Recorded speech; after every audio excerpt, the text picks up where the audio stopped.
علم اور عقل یعنی نالج اینڈ انٹلیکٹ۔ نفس کو جاننے کے لیے سب سے پہلے علم اور عقل کو جاننا اور پہچاننا ہوگا۔ علم کیا ہے اور عقل کیا ہے؟ اللہ قرآن میں فرماتا ہے کہ علم دیا گیا مگر تھوڑا سا محدود سا علم ہے۔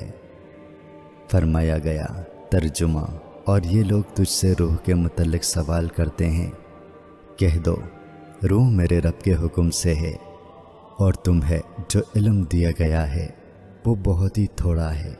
اگر خالق کہہ رہا ہے کہ علم تھوڑا ہے تو یہ بھی ماننا پڑے گا کہ عقل محدود ہے۔ پہلے علم اور عقل میں فرق کو سمجھ لیں۔ علم کسی شے کو جان لینے کا نام ہے۔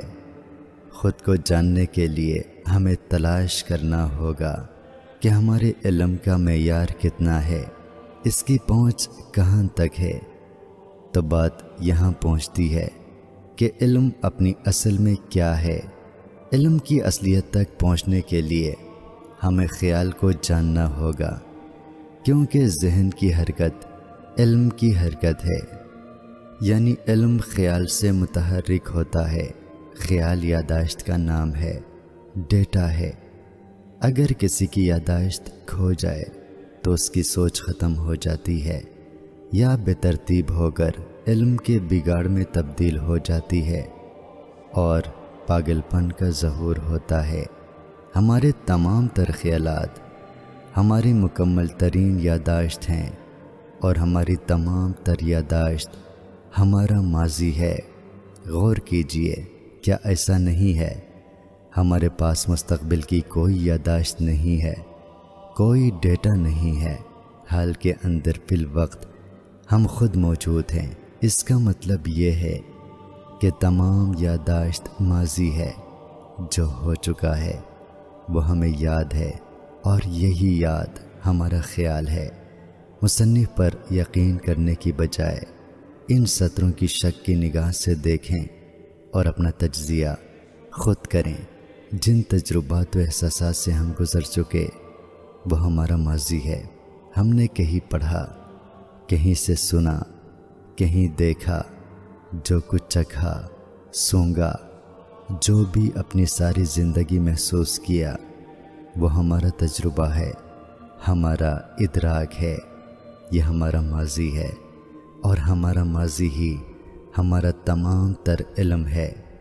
ہمیں مستقبل کا کوئی علم نہیں، حال کے تجربے سے ہم اس وقت گزر رہے ہیں، اس لیے ہمارا سارا علم ہمارا ماضی ہے۔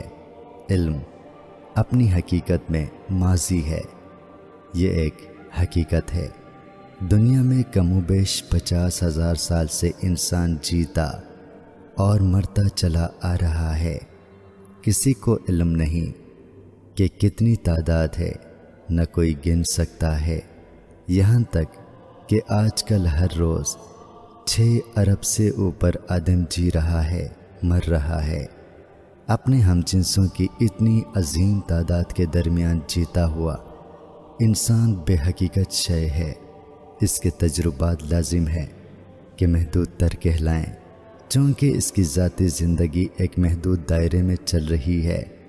اس لیے اس کے پاس ماضی کی صورت میں جو معلومات موجود ہیں، جسے وہ علم کہتا ہے، وہ الا قلیل ہے، دیا گیا مگر بہت تھوڑا سا۔ عقل، انٹلیکٹ، اس علم کو استعمال کرنے کا نام ہے۔ کسی بھی صورتحال میں ہمیں جو فیصلہ کرنا ہے وہ عقل ہے، جس کی بنیاد علم ہے۔ چونکہ ہمارا علم محدود ہے، اس محدود علم کی بنیاد پر روزمرہ زندگی کے جو چھوٹے بڑے فیصلے ہم روزانہ کرتے ہیں وہ بھی انتہائی محدود حیثیت کے مالک ہوتے ہیں۔ اسے زاویہ نظر، پرسپیکٹیو کہتے ہیں۔ ہمارا زندگی کو گزارنے کا زاویہ تنگ نظر، چھوٹا اور محدود ہوتا ہے۔ اسی لیے ہم حادثاتی انسان کی طرح زندگی گزارتے ہیں۔ ہمارے فیصلے کی، ہماری عقل کی اور ہمارے علم کی کوئی بنیاد نہیں ہوتی۔ ہم اپنے تمام فیصلے اپنے ماضی کے تجربات کو مد نظر رکھتے ہوئے کر رہے ہوتے ہیں۔ ایسے محدود تر زاویہ نظر سے ہم سچ تک کیسے پہنچ سکتے ہیں؟ ہم حال میں بیٹھ کر اپنے ماضی کا تجزیہ کرتے ہوئے اپنے مستقبل کے خود و خال بنانے اور اسے تبدیل کرنے میں مصروف ہوتے ہیں، جبکہ ہمیں تخلیق کرنے والا ہمارا مالک ہمیں کہتا ہے کہ کوئی ذی روح نہیں جانتا کہ وہ کل کیا کرے گا۔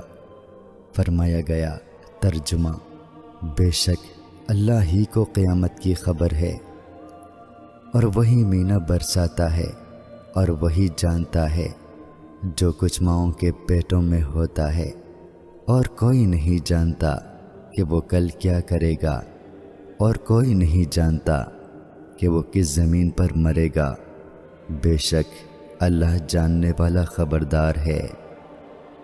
جب اللہ نے فرمایا کہ میں زمین پر اپنا نائب انسان کو بنانے والا ہوں، تو فرشتوں نے حیرت سے کہا کہ اے رب، یہ تو خون بہانے اور فساد کرنے والا ہے۔ اللہ نے کہا جو میں جانتا ہوں وہ تم نہیں جانتے۔ پھر اللہ نے آدم کو کچھ چیزوں کے نام سکھا دیے۔ پھر ایک مدت بعد فرشتوں سے پوچھا کہ ان اشیاء کے اسما بتاؤ۔ انہوں نے عاجزی کی کہ اللہ تو نے جو بتایا ہم وہی جانتے ہیں، اس سے زیادہ کچھ نہیں۔ پھر آدم کو حکم دیا تو اس نے نام بتلا دیے۔ اگر آپ غور کریں تو پتہ چلتا ہے کہ ہمیں اشیاء کے ناموں کا علم ہے اور ان کے اچھے برے خواص کا بھی علم ہے، لیکن ہم کسی شے کی حقیقت نہیں جانتے۔ آپ کی پوری زندگی، آپ کے پورے علم میں کوئی ایک شے بھی ایسی نہیں جس کی اصل حقیقت اور ماہیت کا آپ کو علم ہو۔ ماچس کا پتہ ہے کہ اس سے آگ جلے گی، فائدہ کا بھی پتہ ہے اور نقصان کا بھی، لیکن آگ بذات خود کیا ہے؟ کچھ گیسز کا مجموعہ۔ اچھا، گیس اپنی اصل میں کیا ہے؟ اس کی ایکچولیٹی کیا ہے؟ ماچس میں تیلی ہے، اس کے سرے پر مسالہ ہے۔ تیلی لکڑی سے بنی ہے، لکڑی درخت سے آئی ہے، درخت کے پتے، شاخیں ہیں، تنا ہے، اس کی جڑ ہے۔ درخت بیج سے بنتا ہے، ہر شے کا بیج ہوتا ہے، لیکن یہ بیج اصل میں کیا ہے؟ جب بھی آپ کسی شے کی جڑ تک پہنچ جائیں گے تو دیکھیں گے کہ کسی بھی شے کی حقیقت کا ہمیں کچھ علم نہیں۔ حضور اکرم صلی اللہ علیہ وآلہ وسلم یہ دعا پڑھا کرتے تھے، ترجمہ: اے اللہ، ہمیں چیزوں کو ویسا دکھا جیسی ان کی حقیقت ہے۔ ہمارا علم محدود ہے، جب تک ہم اس حقیقت کو سمجھ کر مان نہیں لیتے تب تک اصل علم کا دروازہ ہم پر نہیں کھلتا، نہ ہی نفس کا تزکیہ ہو پاتا ہے۔ فرمایا رب لا شریک نے، انسان ظالم اور جاہل ہے، تو ہم اپنے رب کی اسٹیٹمنٹ کو کیوں نہیں مانتے کہ ہم جاہل ہیں؟ مانیں گے نہیں تو جہل کا طلسم کیسے ٹوٹے گا؟ فرمایا گیا ہم نے آسمانوں اور زمین اور پہاڑوں کے سامنے امانت پیش کی، پھر انہوں نے اس کے اٹھانے سے انکار کر دیا اور اس سے ڈر گئے، اور اسے انسان نے اٹھا لیا۔ بے شک وہ بڑا ظالم، بڑا جاہل تھا۔ علم اور عقل کے علاوہ بھی ایک شے ہمارے پاس ہے جسے شعور کہا جاتا ہے۔ یہ ایک بڑی آنکھ، ایک وسیع زاویہ نظر ہے۔ ہمیں ایک لحظے میں پتہ ہے کہ ہم کون ہیں۔ اپنی ساری زندگی سے ہم ایک لمحے میں باخبر ہیں۔ اس کے لیے ہمیں کسی علم و عقل کی ضرورت نہیں ہے۔ ہم باخبر ہیں، اویئر ہیں کہ ہم زندہ ہیں۔ ہمیں اپنے جسم، حواس اور علم و عقل کا شعور ہے۔ ہمیں کچھ یاد رکھنے کی ضرورت نہیں، یہی ہمارا شعور ہے۔ ایک مثال سے سمجھتے ہیں۔ آپ نے اکثر ڈائری کے شروع میں دنیا کا نقشہ دیکھا ہوگا۔ اس نقشے میں اگر آپ کوئی شہر ڈھونڈ رہے ہیں